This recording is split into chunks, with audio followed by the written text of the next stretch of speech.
Steve Gilbert covers the Diamondbacks on MLB.com, has for the better part of a decade plus, and he is more qualified than most to tell us about the compensation package. And let's take it from the Pittsburgh perspective first, Steve, if you will, because Sure. the names that went to the Pirates in this deal, not as familiar to us, the common fan. Tell us about those players.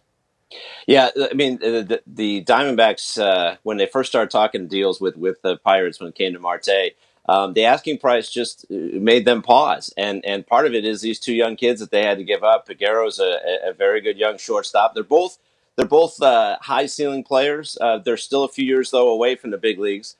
So there's some risk involved there. And one of the reasons they felt like they could part with these guys is because they've done a nice job of building back up the farm system. But Figueroa's a really good shortstop, and they loved Brendan Malone's ability last draft. He's a high ceiling right-hander, high school right-hander they drafted, throws hard. Again, two of their top 10 prospects, according to MLB.com in the pipeline, but not two of their top 5 prospects, which I think they were really hesitant to part with this winter. Yeah, no, it's amazing the compensation package. And Pittsburgh needed to do this. And in the conversations that Arizona, knowing they had to move Marte, I'm curious what they felt like their competition to get him was. Was it just the Mets or was anybody else involved? I'm not even sure they knew. I just know that they started right when Ben Cherington took over. He and Mike Hazen have a relationship. They talked.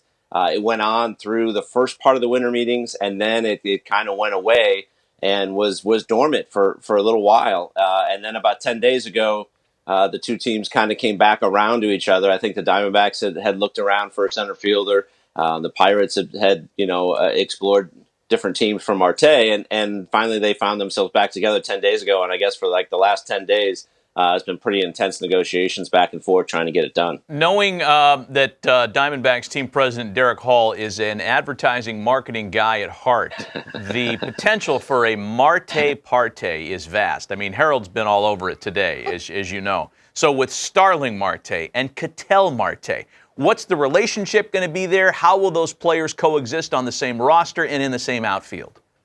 Well, I think that this allows them to move Ketel to second base. They really feel good about that. They feel like he's a Gold Glove caliber second baseman. He did a really nice job in center field for him last year, but he had that stress reaction in his back towards the end of the year, and they wanted to kind of limit his workload slightly this year, and so they felt like him and Nick Ahmed make for a great double play combination. So these two probably could be atop the lineup. Makes for an exciting first couple guys. Certainly it lengthens their lineup having Starling Marte. Marte can play the corners, which gives them a lot of flexibility because against, like, let's say a tough left-hander, they can give Cole Calhoun a day off in right or David Peralta a day off in left and shift Starling Marte over to a corner and put Ketel Marte out in center field. So they've got a lot of options. They have a lot of options on nicknames too, man. I mean, not just Marte Parte. It could be. I heard one of the local radio stations pushing for Marte Gross. Oh, very nice. Well, See? they also have that pool out there, and it could be a Marte pool parte. Just saying. Oh, That's Harold. Hey, let me ask you about this infield, though. I'm like intrigued. that, Harold. You like that? You like that, Steve? I like that. I'm intrigued by the infield. This is a really solid offensive, defensive infield. When you start looking around with Escobar, Ahmed, Marte, and Connor, that's pretty good. Yeah, they've done a really nice job of building up some depth. Now you got Christian Walker at first base. He had a really good year last year, was a Gold Glove finalist. Eduardo Escobar now at third base with Jake Lamb, and Jake Lamb can play over at first and give Walker days off or Escobar a day off at third. Escobar can play second when needed, and you got Nick Ahmed, who plays almost every day at shortstop. Is one of the best defenders in the game. So they've done a really nice job. Mike Hazen continues to just kind of make these moves that make them better, build their depth. I mean, last year you kind of saw it when you traded Paul Goldschmidt, got a couple of major league ready guys plus plus some help on the farm, and then Zach Greinke they traded for 4 top prospects. So they've got a lot of ground to make up against the Dodgers, but they're focused on how can they get better this offseason, and as opposed to measuring themselves against them. And that's the company line. But as we see the Western Division standings from last year, they finished 21 games under the Dodgers last year, and for a team that, as you know better than anybody, Gilly, has this axe to grind with the Dodgers. I mean, they still aren't over Puig taking a wee-wee in the pool a few years ago.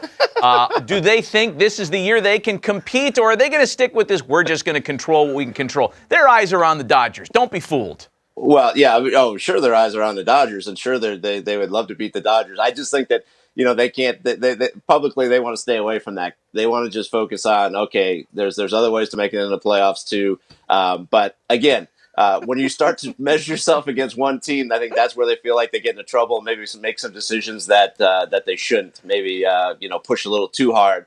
So they're going to continue to try to build this thing year by year. But give them credit. I know Harold's big on not tanking. This is something where they've maintained their being able to be competitive while also getting better.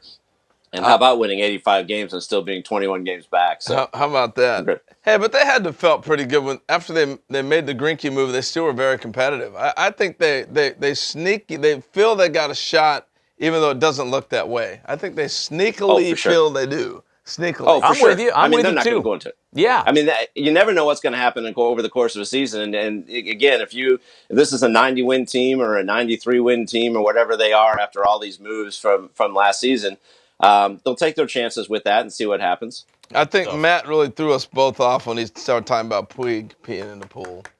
Yeah, that was come on, Matty. They're still upset about it. Hey, look, if Puig signs with the Giants, as Kenny hinted, may possibly be out there. It's another opportunity for folks in the desert to address a long, burdening situation.